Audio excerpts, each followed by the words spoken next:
Surprise! I'm back. Hello everyone. It's been a while. It's been like a month. To be honest, a lot has happened in the past month, but I'm back with a plan, an idea, a goal. So that's good at least. I've written down here what I want to talk about in my little trusty notebook, which I've decided is my YouTube notebook. So it's not full yet, but well, obviously because I have like 3 or 4 videos to my name, but the goal is for it to, get quite busy with ideas. This is going to be like a quarterly recap. So a year has 12 months, a quarter has 3 months. It's currently April 6th today. I meant to do this last week, but didn't have the time. It wasn't nice outside, so I had no light coming in to this room. It's still not very nice actually. It's quite gray, but I thought if I don't do it now, I'm never gonna do it, and then the whole concept is ruined. So I want to do quarterly recaps opposed to monthly recaps, because I don't feel like I do much in a month. Especially recently, I've been in a small but significant reading slump. I think in January I was like reading a lot, and then so was I in February, but then March was quite slow. I couldn't tell you how many books I've read because I read a lot of them on my Kobo, but it wasn't much. And I've decided to put the Kobo aside and pick up a book I actually own, because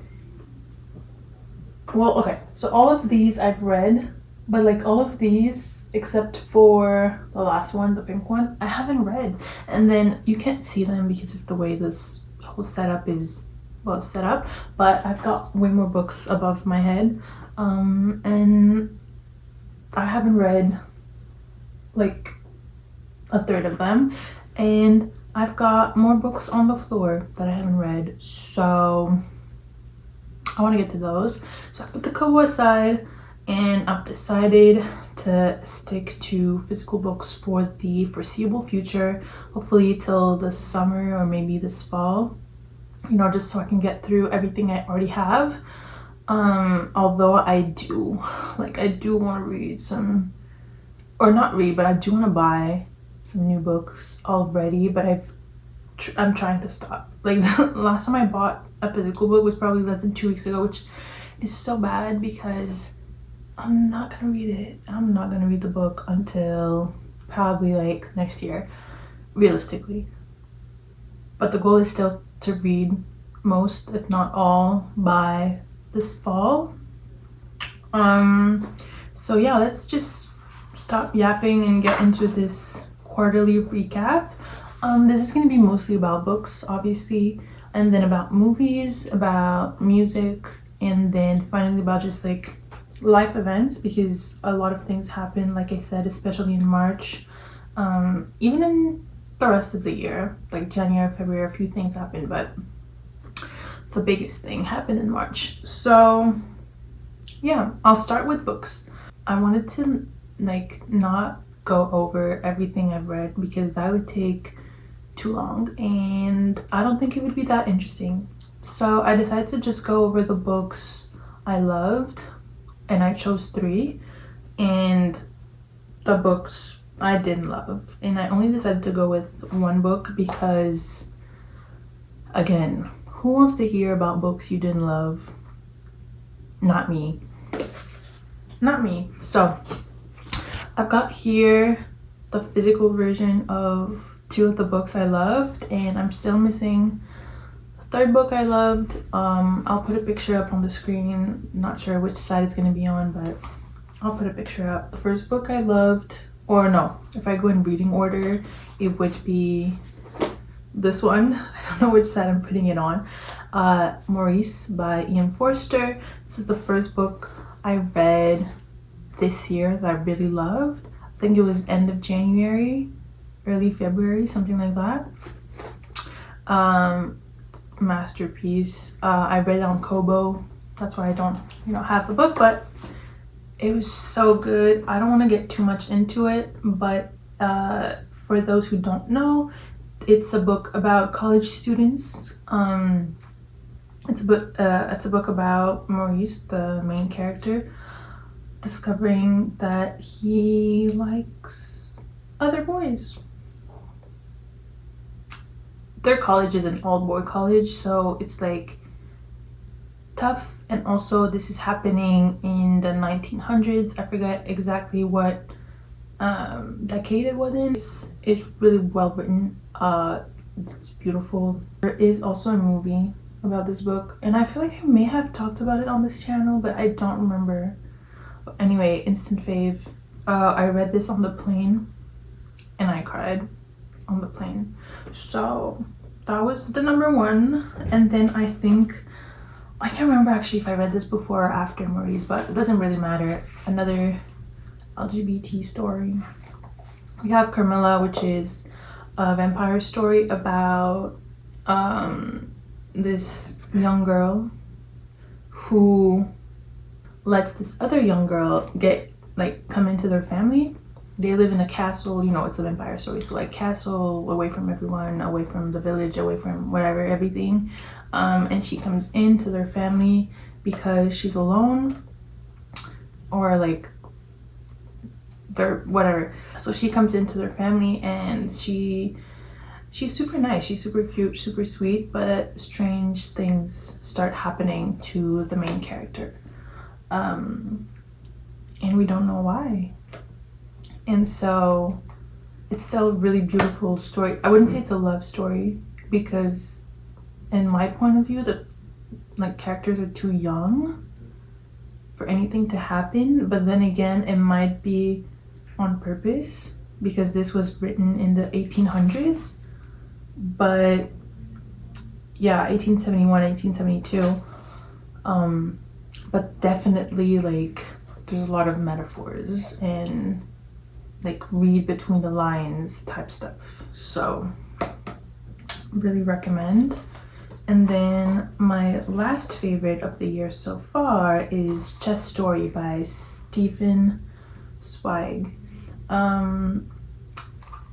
This was a surprise because it's super thin, but it's packed with, I don't know if I'm allowed to say this on YouTube, but crack.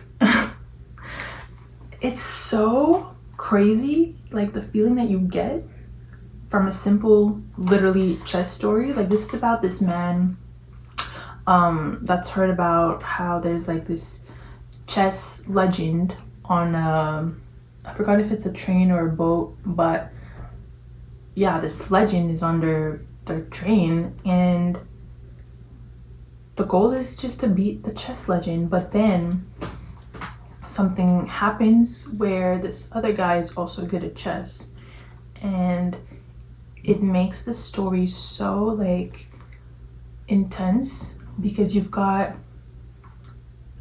this man that's super nonchalant about being the best there's ever been at chess, and then you've got this man that's on edge the whole time, shaking, trembling, and that's how it makes you feel. I'm seeing I tabbed something. I'm just very curious about what it was.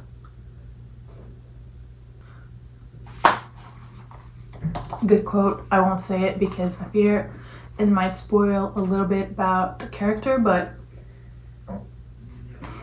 highly recommend. And it's super short, so it's easy to finish in a day. Yeah.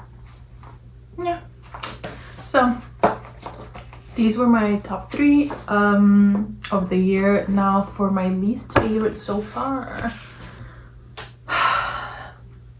This was a book club pick. Me and my friend read this one together and it sucked really bad. It was very pretentious. It's called The Mountain in the Sea, and it has nothing to do with mountains as far as I'm concerned. It's about this new form of life on Earth that's as intelligent, if not more, than humans. And you have, this is set in the future, by the way, and you have humans trying to harness their power and their intelligence for humanity, but it's just not well done.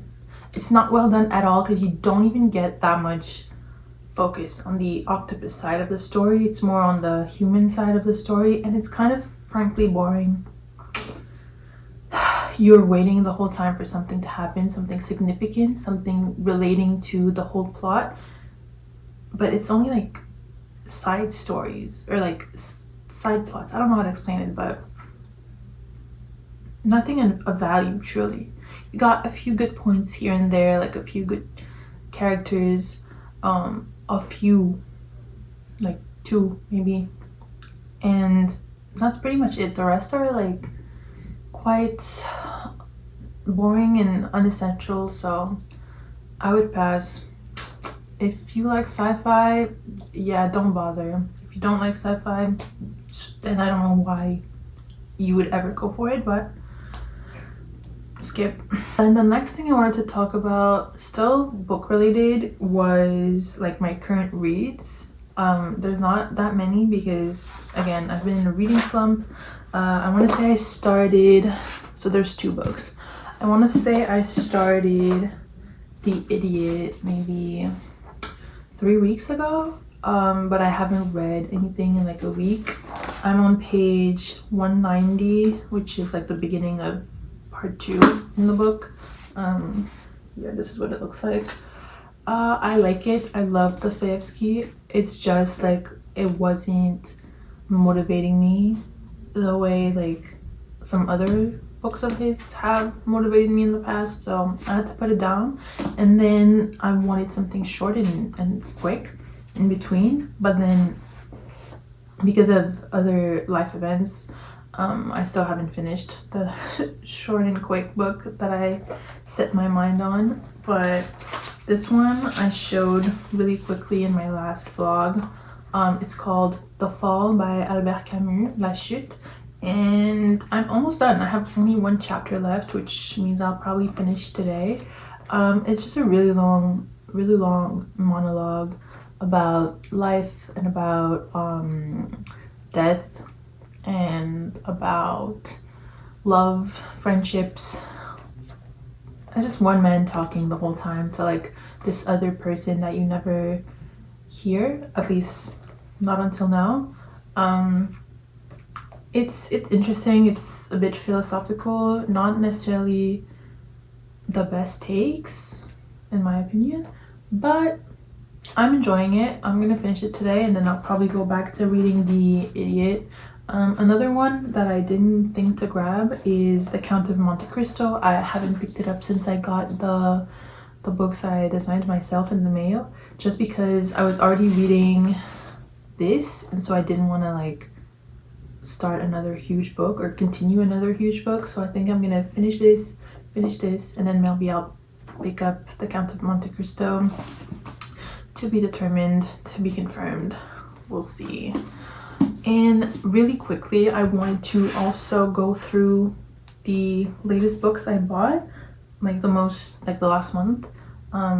Basically in the last video I bought books, right? I went to the thrift store with my friends to the like secondhand bookshop, but I didn't show you guys what I got, so I thought I would do that now. Okay, so there's actually quite a lot. I'm not gonna go over each one. I'm just gonna show them to you because half of them I don't even know what they're about. I just bought them because I wanted to read them.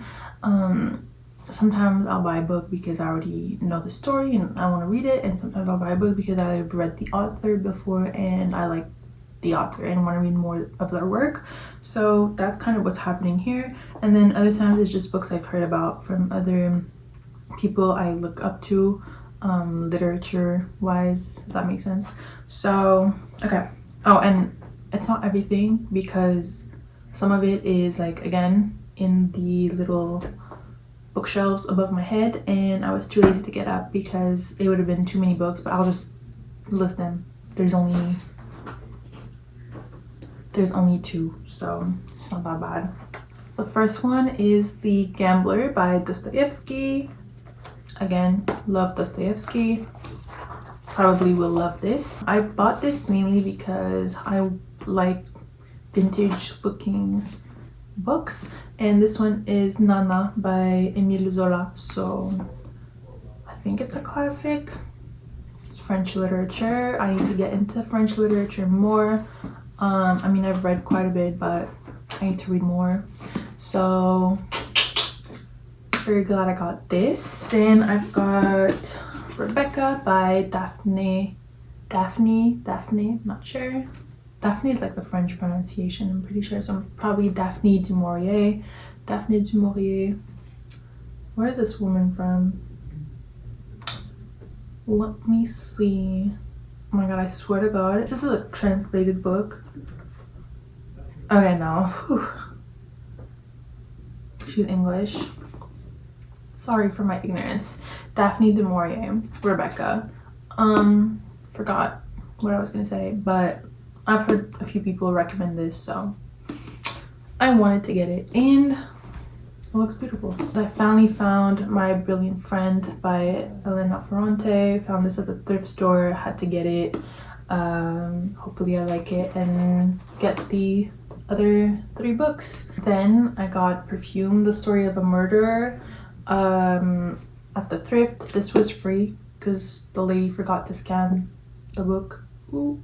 But I hate the page, the cover page, so I wanted to like rip it out and make my own, but I have yet to do it, so future project. And then I got A Room with a View by Ian Forster because I really liked Maurice, so I thought I'd read the rest of his stuff. Here's another Ian Forster, A Passage to India. Then we got Wuthering Heights by Emily Bronte. I've never read anything by the Bronte sisters, although I do have Jane Eyre sitting over there. Just haven't had the chance to read it yet, so thought I would get this one. Everything has been bought at a thrift store, by the way. Then I got Richard Wright, Black Boy, because education is important and so is Black history. So I got this one.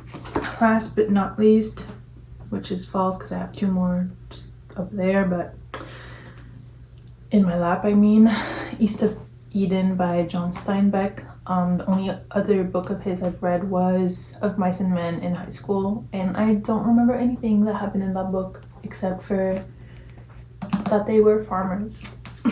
So I got this one at the thrift for like $3, which is really worth it considering how big this book is, but very happy with this. And then I got Babel by R.F. Kuang when I was in Spain. So I have like the Europe edition, the silver one, looks very nice. And I also got Dracula by Bram Stoker. Actually those 2, Dracula and Babel, are the only ones I bought full price. So all the other ones I just showed were thrifted. Let me see if there's more. Oh, okay, I guess there is more. Actually, this is the last one. Last and low-key least. La Chica de Kyushu. It's a translated Japanese novel. I also bought this in Spain because I went to read in Spanish, so I was in Spain. I was able to buy a book in Spanish, but yeah, this was, I already read it. It wasn't that good. It wasn't like a translation issue or like a story issue. It was a writing issue. Like it would have been just as bad in any language, I think. So yeah, the plot is interesting, but the writing is crap. Happens. Okay, I got my computer here for the next segment, which is movies. So I thought I would just talk about some movies I really loved since the beginning of the year. I've watched here, I'm on Letterboxd, and I mean you can see that I'm on Letterboxd, I think, but I've watched 43 so far. I'm not sure how many I've watched that are 2025 films, but probably like less than 10, I feel like. And I'll just go over my favorite. There's not that many, so let me just preface this with, out of the 43 I've watched so far, I've only given five stars, which were Call Me By Your Name, had already seen it, The Wild Robot, I'm Still Here, and Sondi, had already seen it, and Naja 2. So out of those 5, I'll take out Insomnia and Call Me By Your Name because obviously I had seen them already. I knew they were gonna be good on a second rewatch. And I'm gonna say my favorite of the year so far. You know what? My favorites. I'll allow myself to.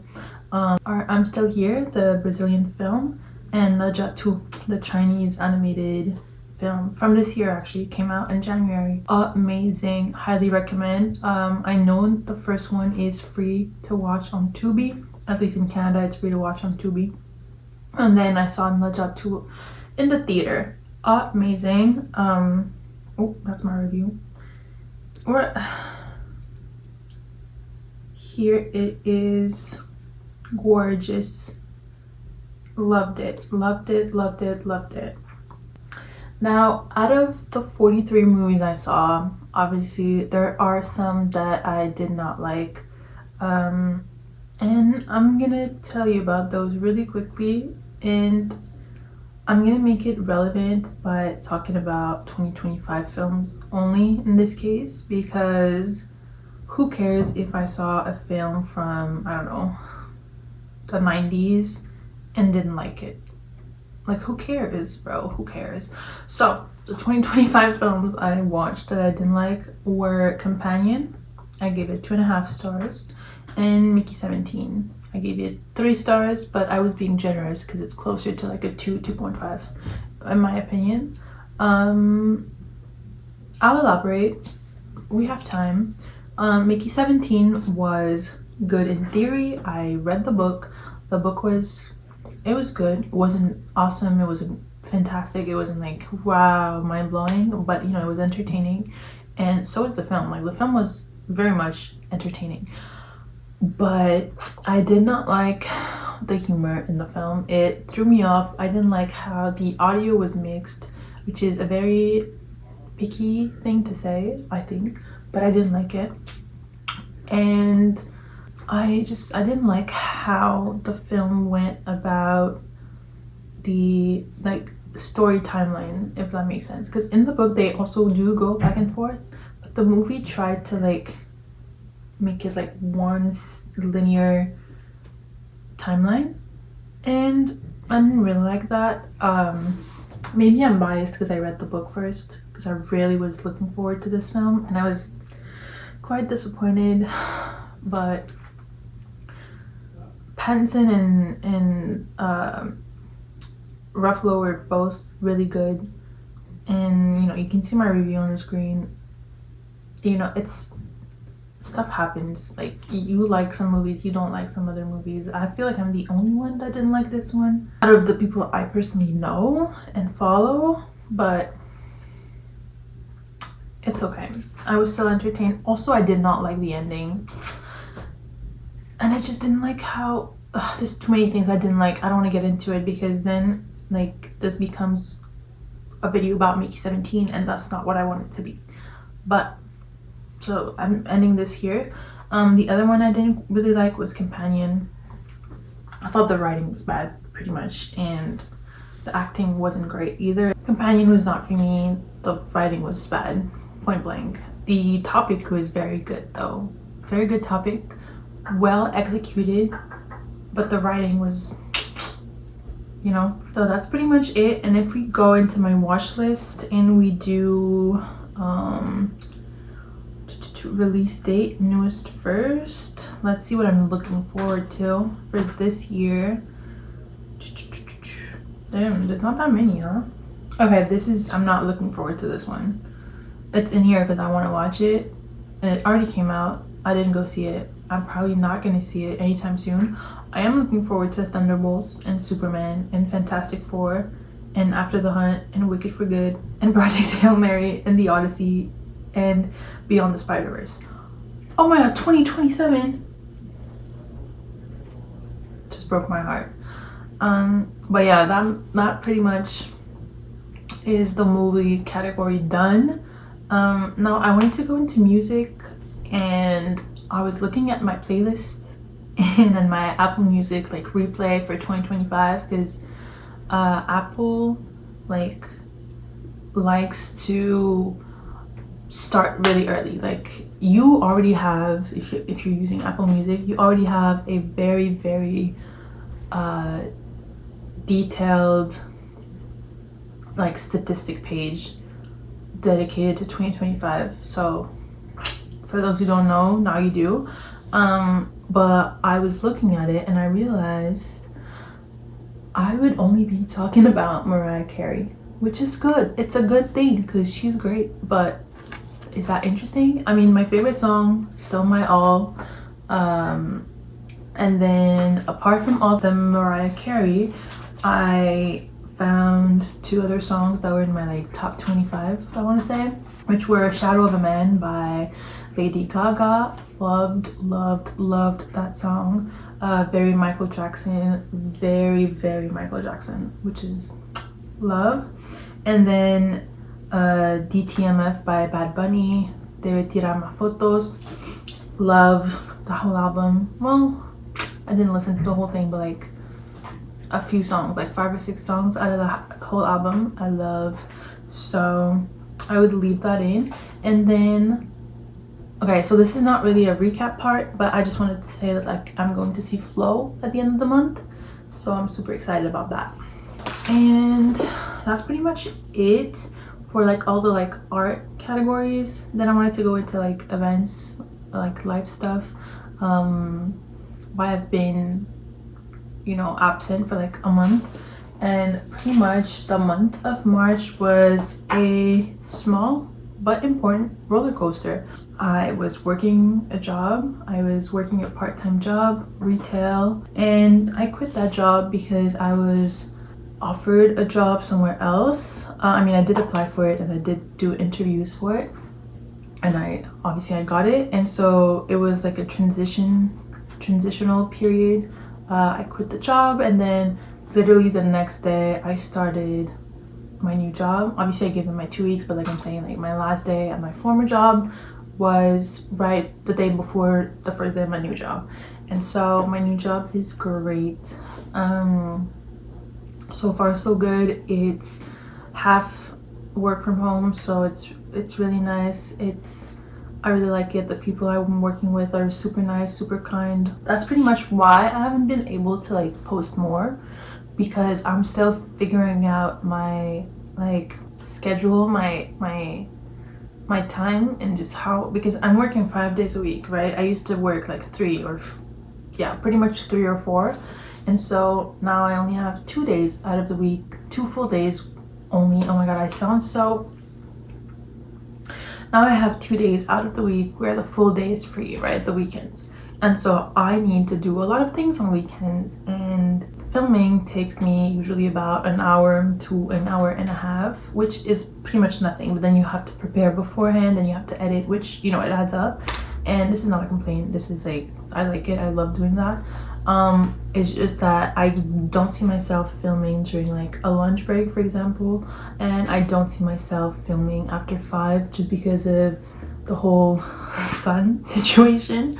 I get the sun, like I get direct sunlight mostly in the morning. I do not have direct sunlight in the afternoon, so like it would just be very boring and there would be no natural light coming in. Like right now I'm filming at, it's 3:38, okay? Like there's light outside. It's not direct sunlight, so it's not the best. I'm lucky enough to have a camera that, you know, that's my phone, like captures the light pretty well, but I'm rambling. Yeah, I just need to figure out when to film and what to film, and maybe not just do sit down videos because they do take a while, and maybe just film throughout the week depending on what it is. Like, we'll see. It's a work in progress, so I don't know when the next video will be and what it's gonna be, but I'm working towards that. Other than that, what other events did I write down? Oh yeah, so you already know about this one, but I did meet David. Not to flex, but he was super nice. I didn't really get to talk about it, but he was really super nice, super kind. I made a fool of myself when I met him and asked him to sign my stuff, but I'm not gonna talk about that on the internet because it's really embarrassing. Not a weird fool, just like an awkward fool, you know? But so that was a real highlight of my month of March. And then another thing I did in March was I did some volunteering at a film festival. That was fun. I got to see two films about art, and I really enjoyed that. One of them was about David Lynch, so it was super interesting. And last but not least, at the end of January, I went to Spain. I'll put some pictures and maybe some clips on the screen, but that was really fun. I went to visit my parents because they are moving over there. So yeah, that was my quarterly recap. Good books, good travels, good music, good movies. I'll see you guys for another one of these in July, somewhere around there, and I'll try to finish this today. So let me know what your quarterly recap looks like and what books you really love, you know, these past few months, and what movies you're looking forward to. And I'll see you guys in the next one. Bye.